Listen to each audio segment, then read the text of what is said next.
लालू यादव जी का नाम पब्लिक किया जा रहा है, बाकी लोगों का नाम कहीं कोई अता पता क्यों नहीं है। बहुत सारे लूप होल्स है जिसको समझने की जरूरत है, जिसे कोई उठा नहीं रहा है। इंडिया में आर्मी के ऑफिसर बहुत डीपली इन्वॉल्व है और ये सुप्रीम कोर्ट ऑफ इंडिया ने कहा था। लालू यादव इस इलीगल परचेज में डायरेक्टली इन्वॉल्व नहीं है। इसके पहले पिछले साल जनवरी 2023 में भी ये सवाल उठा था। पिछले साल तक ये मामला नहीं सुलझा है, तो फिर आप ये कैसे कह सकते हैं कि लालू यादव पिछले 27 सालों से इसमें फरार हैं।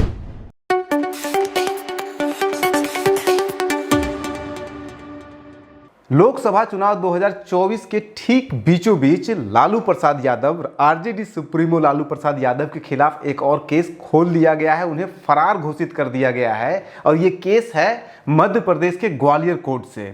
उस केस में इनके ऊपर आरोप है कि ये इलीगल ढंग से, गैरकानूनी ढंग से आर्म्स खरीदने में, एम्यूनेशन खरीदने में, जो गोली बंदूक कट्टा होता है उसे खरीदने में इनका इन्वॉल्वमेंट है। अब उसके ऊपर इन्हें फरार घोषित कर दिया गया है। सबसे बड़ी बात यह है, लेकिन इस पूरे मामले में बहुत सारे लूप होल्स है जिसको समझने की जरूरत है, जिसे कोई उठा नहीं रहा है।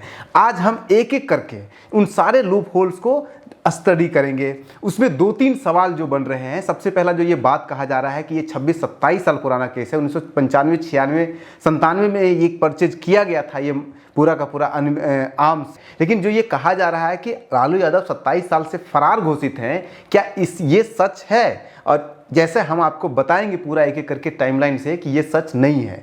दूसरा सबसे इंपॉर्टेंट है कि इस केस में 22 लोगों का, 23 लोगों का नाम था, उसमें से एक लोगों का नाम हटा है और अभी भी 22 लोगों का नाम है। लालू यादव जी का नाम पब्लिक किया जा रहा है, बाकी लोगों का नाम कहीं कोई अता पता क्यों नहीं है। किसने खरीदा, कैसे बेचा गया, कौन उसमें इन्वॉल्व है। और खास करके इसमें इंपॉर्टेंट ये है कि ये जो परचेज किया गया है ये फॉर्म 16 के तहत किया गया है और फॉर्म 16 के तहत आर्मी ऑफिसर जो होते हैं उनको ये राइट दिया जाता है फॉर्म 16 के तहत परचेज करने का। और उसमें सुप्रीम कोर्ट ऑफ इंडिया ने 2012 के एक अपने वर्डिक्ट में साफ साफ शब्दों में कहा था कि इंडिया में आर्मी के ऑफिसर गलत ढंग से, इलीगल ढंग से, गैर कानूनी ढंग से आर्म्स को खरीद करके आम सिविलियन को बेचने में इन्वॉल्व है, बहुत डीपली इन्वॉल्व है। और ये सुप्रीम कोर्ट ऑफ इंडिया ने कहा था।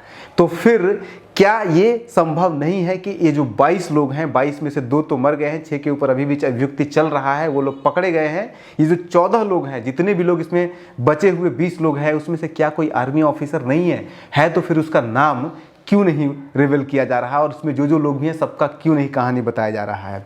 तीसरा इंपॉर्टेंट जो पॉइंट है कि ये सिर्फ इलेक्शन के बीचों बीच क्यों किया गया है, जबकि इसके पहले पिछले साल जनवरी 2023 में भी ये सवाल उठा था। इसे समझने के लिए हम इस पूरे केस के पूरे टाइमलाइन पे चलते हैं। ये केस शुरू होता है 23 अगस्त 1995 से। 23 अगस्त 1995 से लेकर के 15 मई 1997 के बीच ग्वालियर में 3 कंपनियों से आर्म्स और बुलेट्स और ये बंदूक, बुलेट्स जो होते हैं वो सब कुछ खरीदे जाते हैं। और वो खरीदने वाले लालू यादव नहीं हैं, वो खरीदने वाले हैं कोई व्यक्ति हैं जो महोबा से हैं, उत्तर प्रदेश महोबा से हैं, राजकुमार शर्मा। और ये ऑथराइज्ड लीगल डीलर हैं आर्म्स और एम्यूनेशन के। ये खरीदते हैं जाकर के 3 कंपनियों से, जाकर के मध्य प्रदेश में, ग्वालियर में, और उसे ला करके वो उत्तर प्रदेश, बिहार और मध्य प्रदेश के अलग अलग लोगों को बेचते हैं। यानी कि पहला पॉइंट ये है कि लालू यादव इस इलीगल परचेज में डायरेक्टली इन्वॉल्व नहीं है। किसी ने इलीगल ढंग से खरीदा और उस इलीगल ढंग से जो खरीदा गया उसे लालू यादव जी ने खरीदा। तो ये डायरेक्ट इन्वॉल्वमेंट नहीं है, जो कि लोगों को बताया नहीं जा रहा है। उसके बाद फिर सेकेंड इंपॉर्टेंट पॉइंट कि ये जो परचेज किया गया है ये फॉर्म 16 के तहत किया गया है। जितने भी रिटायर्ड आर्मी ऑफिसर होते हैं उनको राइट होता है कि जो उनको सर्विस रिवॉल्वर दिया जाता है, सर्विस गन दिया जाता है, सर्विस आर्म्स दिए जाते हैं, उसके अलावा भी अपने लिए वो आर्म्स का लाइसेंस ले सकते हैं, आर्म्स खरीद सकते हैं। लेकिन 2012 में सुप्रीम कोर्ट ऑफ इंडिया ने एक वर्डिक्ट दिया था। उस वर्डिक्ट में साफ साफ ये कहा था कि हिंदुस्तान के अंदर आर्मी ऑफिसर, ये जो राइट उनको दिया गया है कि वो आर्म्स खरीद सकते हैं अपने पास रखने के लिए, अपने जो उनका पर्सनल रूप से रखने के लिए, उसका वो गलत इस्तेमाल करते हैं। वो अपने नाम पे खरीदते हैं और बेच देते हैं किसी और को। तो ये जो खरीदा गया है आर्मी के नाम पे उस डीलर के द्वारा, उसमें किस आर्मी ऑफिसर का नाम है, उस पर क्यों नहीं बात हो रही है? ये सबसे इंपॉर्टेंट पॉइंट है। अब सवाल जो उठता है कि ये जो कहा जा रहा है कि 27 साल पुराना केस है, तो इसका आप टाइमलाइन देखिए। इस पे FIR सबसे पहली बार जो किया जाता है वो 1998 में किया जाता है, जिसमें 23 लोगों पर किया जाता है। इंदरगंज पुलिस स्टेशन है ग्वालियर के अंदर, वहां पे किया जाता है। उसके बाद फिर 1998 में ही लालू यादव को फरार घोषित कर दिया जाता है। लेकिन जब वो 1998 में फरार घोषित किया जाता है लालू यादव को, जब उनके खिलाफ भेजा जाता है पर्चा, उनके ऊपर FIR किया जाता है, तो उसके अंदर, उस नोटिस के अंदर लालू यादव जी का सिर्फ एड्रेस के नाम पे सिर्फ बिहार लिखा हुआ है, जैसे कि बिहार में सिर्फ एक ही लालू यादव है, और उनके फादर का नाम तक उसमें मेंशन नहीं है। तो फिर 98 में तो फरार घोषित करने का कोई मतलब नहीं होता है, क्योंकि आप जिस लालू यादव के खिलाफ वारंट निकाल रहे हैं, उस लालू यादव को आप क्लियर ही नहीं कर रहे हैं कि वो कौन सा लालू यादव है। बिहार में बहुत सारे लालू यादव हो सकते हैं, और बिहार में आप उनका एड्रेस नहीं दे रहे हैं। दूसरी चीज़, उनका फादर नेम नहीं दे रहे हैं। उसके बाद फिर उसमें करेक्शन किया जाता है, फिर उसमें फादर नेम ऐड किया जाता है, और जब फादर नेम ऐड किया जाता है तो गलत फादर नेम ऐड किया जाता है। तो फिर से जो भी जांच एजेंसी कर रही है, कोर्ट है, इसमें ये गलती, ये जो डिले हो रहा है, इसमें इन्वॉल्वमेंट कोर्ट का है। जो नाम दिया जाता है लालू यादव के फादर जी का कोर्ट के उस नोटिस में, उसमें दिया जाता है कुंद्रिका सिंह, जबकि लालू यादव जी का नाम, लालू यादव के फादर का नाम है कुंदन राय।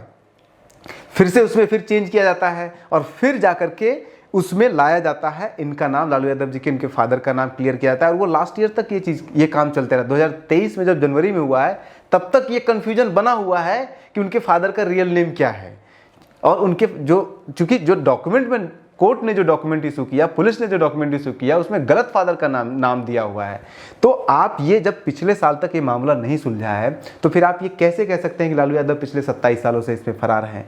दूसरा इंपॉर्टेंट पॉइंट, कि जब पिछले साल ये पता चला कि नहीं ये वही लालू यादव है, पिछले साल जब पता चला कि नहीं ये वही लालू यादव है, और इन्हीं लालू यादव के खिलाफ समन जारी किया गया, नोटिस जारी किया गया, तो उस समय भी जो नोटिस जारी किया गया है लालू यादव के खिलाफ, तो उसके पहले उस केस को ट्रांसफ़र किया गया MLA MP का जो स्पेशल कोर्ट होता है, उसमें ट्रांसफ़र किया गया। तो ये जो ट्रांसफ़र किया गया है MP MLA केस में, इसका एग्जैक्ट ईयर नहीं मिल रहा है, लेकिन इतना तो तय है कि बहुत ज़्यादा लंबा समय नहीं हुआ है, ये मुश्किल से 2-3 साल पहले ही ट्रांसफ़र किया गया है।